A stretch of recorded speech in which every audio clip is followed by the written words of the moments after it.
का होगा। पीएम मोदी के इस ऐलान के बाद यमुना नदी की सफाई का काम सही तरीके से शुरू हो चुका है। कचरा स्किमर, घास काटने वाली मशीनों और ड्रेज यूटिलिटी क्राफ्ट मशीनों से नदी की सफाई का काम शुरू हो गया है। दिल्ली के उपराज्यपाल वीके सक्सेना ने मुख्य सचिव से कल मुलाकात की और तुरंत यमुना की सफाई का काम शुरू करने को कहा। यमुना की सफाई के लिए 4 स्तरीय रणनीति बनाई गई है। सबसे पहले यमुना नदी में के प्रवाह में कचरा, गंदगी और कीचड़ को हटाया जाएगा। नजफगढ़ नाले, सप्लीमेंट्री ड्रेन और सभी प्रमुख नालों में सफाई अभियान शुरू होगा। इस दौरान मौजूदा एसटीपी यानी सीवेज ट्रीटमेंट प्लांट की क्षमता और उनके काम पर निगरानी रखी जाएगी।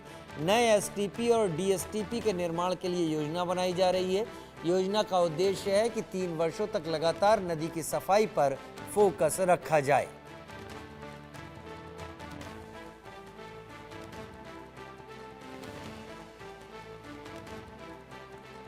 महेंद्र माई मेरे साथ एक बार फिर से जुड़ गए हैं। महेंद्र माई लगातार मुझको अपडेट देते रहे हैं। महेंद्र माई, मेरे दर्शकों के लिए एक बार फिर से बताइए कि कैसे ये सब कुछ काम होने वाला है।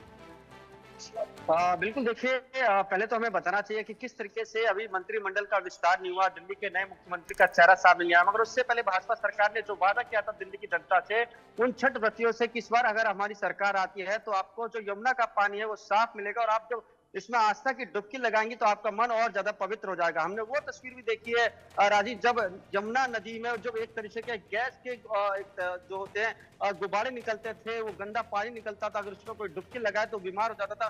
तो ऐसे में 4 मशीनें लगाई गई हैं पूरे यमुना नदी को साफ करने के लिए। सबसे पहले ये जो मशीनें हैं, जो यमुना में जो गंदगी है, सबसे ठोस जो गंदगी होती है, खासकर प्लास्टिक, कचरा, आप देखेंगे कोई भी व्यक्ति नदी में कोई भी सामान फेंक देता है तो उसकी भी निगरानी रखी जाएगी। और सबसे पहले नोएडा के कालिंदी कुंड से इसकी शुरुआत हुई है और आने वाले 3 सालों में जो एलजी साहब उन्होंने भी ये वादा किया है कि आने वाले 3 सालों में आपको इसका परिणाम मिलेगा। क्योंकि देखिए, भाजपा सरकार की सबसे ज्यादा ही प्रमुख नीतियों में से एक चीज कि हम जो यमुना नदी है उसको बिल्कुल साफ कर देंगे और अगली बार जब यहाँ छठ व्रती जब आएंगे डुबकी लगाने तो कहीं ना कहीं जब उन्होंने वोट दिया होगा तो कहीं वो खुश होंगे, वो कह सकेंगे कि हाँ, जिस भाजपा सरकार को हमने वोट दिया वो वोट हमारा अब फालतू में खराब नहीं हो रहा। क्योंकि इससे पहले भी केजरीवाल साहब ने वादा जरूर किया था कि एक बार मुझे मुख्यमंत्री और बनाइए, दूसरे टर्म की जब बात हो रही थी तो वो यमुना को पूरी तरीके से साफ कर देंगे। मगर स्थिति बहुत ज्यादा बदतर हो गई थी, चाहे यमुना नदी की बात करें, चाहे बल्लभगढ़ की बात करें या हरियाणा से आने वाले पानी की बात करें। हर जगह जो यमुना नदी है उसमें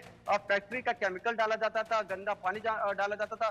जो नाले होते, नाले का साफ पानी उसके अंदर मिलाया जाता था, जिससे कहीं ना कहीं जो यमुना है बहुत ज्यादा मैली हो गई। ऐसे में हमने ये भी तस्वीर देखी सुबह के वक्त, एलजी साहब ने अपने ट्विटर अकाउंट से ये वीडियो शेयर की कि किस तरीके से यमुना की सफाई युद्ध स्तर पर की जा रही है। केवल ये खाना पूर्ति नहीं है, बाकायदा इसमें चीफ सेक्रेटरी से बातचीत की गई है, एसीएस से बातचीत की गई है, तमाम एमसीडी के अधिकारियों से बातचीत की गई है, एनडीएमसी के अधिकारियों से बातचीत की गई। यानी कि आने वाले 3 सालों में दिल्ली के आसपास जितने भी यमुना के जो तट हैं, खासकर आप कालिंदी कुंज की बात करें, यमुना बिहार की बात करें या ओखला की बात करें, तमाम जगहों पर आपको यमुना साफ देखने को मिलेगी अगर ऐसी ही कवायद चलती रहे। क्योंकि अभी मंत्रिमंडल का विस्तार भी नहीं हुआ, भाजपा के तमाम नेता हैं जो दिल्ली से विधायक बने, उनका भी साफ तौर पे कहना था कि देखिए, सबसे पहले हमारी जो सरकार है उसकी जो प्राथमिकता होगी वो यमुना नदी कैसे और साफ हो, जिसको केजरीवाल साहब ने बहुत ज्यादा गंदा कर दिया था, जिसकी जो तस्वीर है